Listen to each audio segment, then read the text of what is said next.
Esta es la historia de Maddie Clifton. Tenía 8 años cuando tocó la puerta de su vecino para invitarlo a jugar. Joshua Phillips, un adolescente tímido de 14 años, la invitó a pasar. Desde ese instante no se supo nada de ella.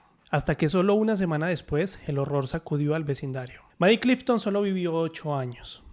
El día en que iban a terminar su vida, el martes 3 de noviembre de 1998, poco antes de las 5 de la tarde, tocó la puerta de su vecino de enfrente justo cruzando la calle. Le abrió quien sería en minutos la última persona que la vería con vida. Josh Earl Patrick Phillips, de 14 años.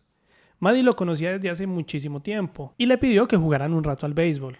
Aunque el adolescente no tenía permitido recibir visitas en ausencia de sus padres, aceptó jugar con ella y le dijo que entrara a su casa. Maddie desapareció esa misma tarde, en ese barrio de la ciudad de Jacksonville, en el estado de Florida, en Estados Unidos, donde había vivido desde su nacimiento. A las 18:30, Sheila Clifton, su mamá, se asomó a la vereda para llamarla, gritando su nombre.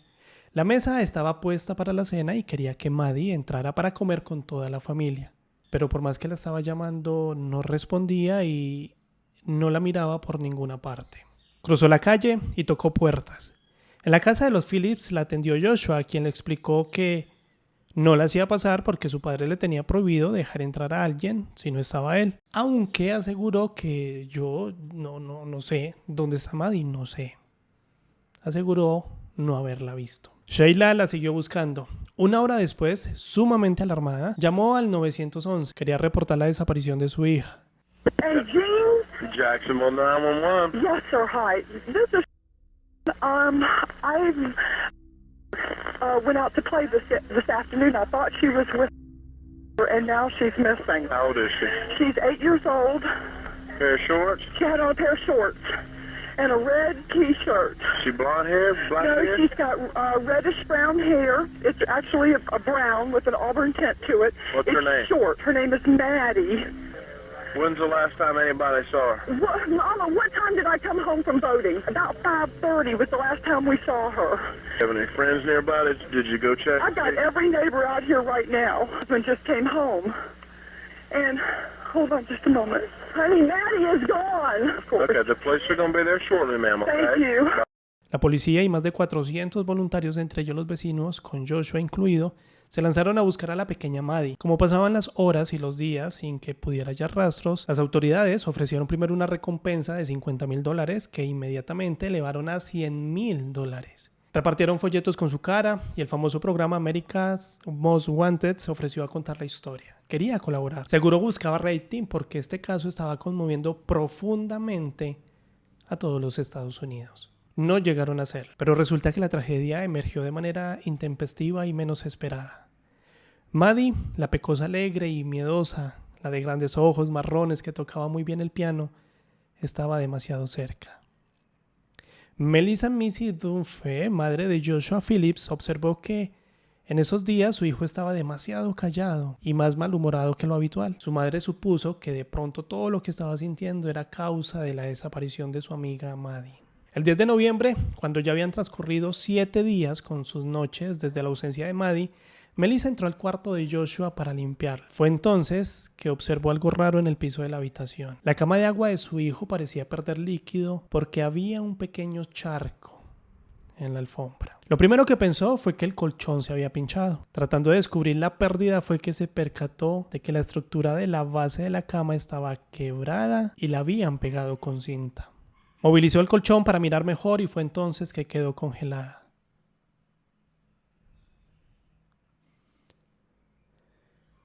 Acababa de ver que salía de allí un pie pequeño con una media blanca. Y un poco más abajo se veían unas piernas muy quietas. En medio del shock salió disparada del dormitorio de Joshua, cruzó corriendo la calle y llegó sin aliento hasta la puerta de los Clifton. El matrimonio estaba terminando una entrevista con un programa matutino de noticias nacionales cuando vieron ingresar a su casa a la nerviosa vecina. Corriendo empezó a preguntar si la policía estaba allí. Y fue cuando a los agentes les informó este terrible hallazgo. Ella quería que fueran a mirar bajo la cama de su hijo. Había alguien allí. Les señaló desde afuera y les dijo que era ella, que ella no iba a entrar a ese lugar. Después de esto, el mundo de los Clifton volcó para siempre. Debajo de ese colchón de agua estaba el cuerpo sin vida de su hija amada Maddie. Increíblemente, en los días anteriores, los policías habían revisado en 3 oportunidades la casa y el cuarto de Joshua. Habían percibido un extraño olor, pero lo habían confundido con el aroma de los pájaros que el adolescente tenía en su abarrotado dormitorio. Esta vez ya iban con el dato preciso de la dueña de casa, que decía haber visto unas piernas bajo el colchón. La mesa de luz de Joshua estaba repleta de ambientadores en aerosol e incienso. Esto era una clara señal de que Joshua había pretendido enmascarar los malos olores del cuerpo en descomposición de su pequeña víctima. Un reloj, despertador dorado y un folleto sobre la desaparición de Maddie descansaban también entre esos aerosoles. Encontraron también un bate de béisbol escondido detrás de un mueble y unos zapatos de Joshua salpicados con sangre. Debajo del colchón, en la estructura de la cama, estaban quien buscaban. Estaba la pequeña Maddie. Se encontraba sin ropa de la cintura para abajo. Tenía puestas solamente unas medias blancas en los pies. Muy cerca estaba su short, las zapatillas y la ropa de Maddie. Una inmediata y sorda conmoción surcó el barrio. Esa misma tarde Joshua fue arrestado en sus clases, en el aula del Colegio Católico San José. Un par de horas después, Joshua confesaba todo lo que había hecho. La autopsia del cuerpo fue demoledora. Determinó que Maddie tenía numerosos traumatismos, que había sido golpeada con un bate de béisbol. También se dieron cuenta que con un cable de teléfono lo habían hecho con ferocidad. Además, fue en 7 ocasiones. Y después de ver que no terminó con la vida, decidió con el mismo en su cuello.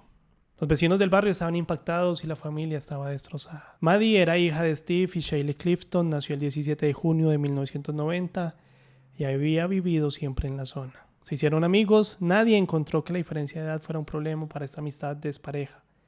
Joshua nunca había tenido comportamientos violentos ni raros, ni tampoco había protagonizado conflictos con nadie. Joshua explicó lo inexplicable. Contó que Maddie lo había ido a buscar para jugar béisbol, que él la dejó pasar y que accidentalmente, al lanzar la pelota, él le había pegado sin intención en su ojo. Como Maddie había empezado a llorar y a gritar, aseguró que entró en pánico. Su padre estaba por llegar y él no tenía permiso para invitados, menos una vecina lastimada. Temiendo la reacción de Steve, Joshua dijo haber arrastrado a Maddie dentro de la vivienda. En este trayecto, casualmente, se le habrían salido la ropa de la parte inferior de su cuerpo y las zapatillas. Joshua continuó su relato y sostuvo que una vez estando en el cuarto, Maddie seguía gritando. Entonces él tomó su bate y durante 3 veces con mucha fuerza lo posó en su cabeza.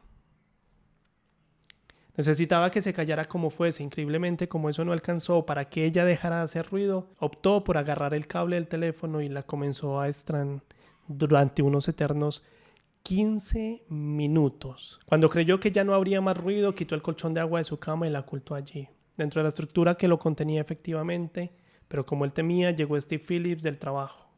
Joshua fue a su encuentro, mantuvo la compostura y hablaron un rato.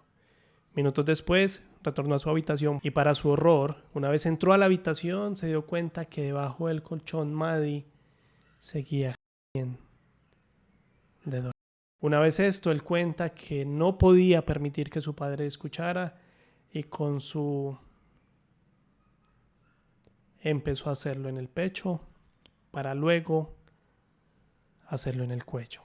2 días duró el juicio que inició el 6 de julio de 1999. Fue juzgado como adulto y fue condenado a cadena perpetua. La familia de Maddie aseguró que cuando Joshua Phillips lo hizo, hubo temas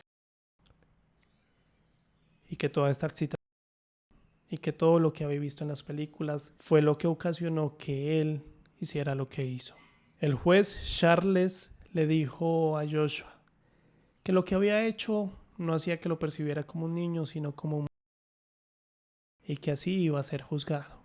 No obtuvo la pena mayor porque cuando lo cometió era menor de 16 años. Shaylee y su marido, los padres de Maddie, se divorciaron después de 25 años de matrimonio y 5 de noviazgo.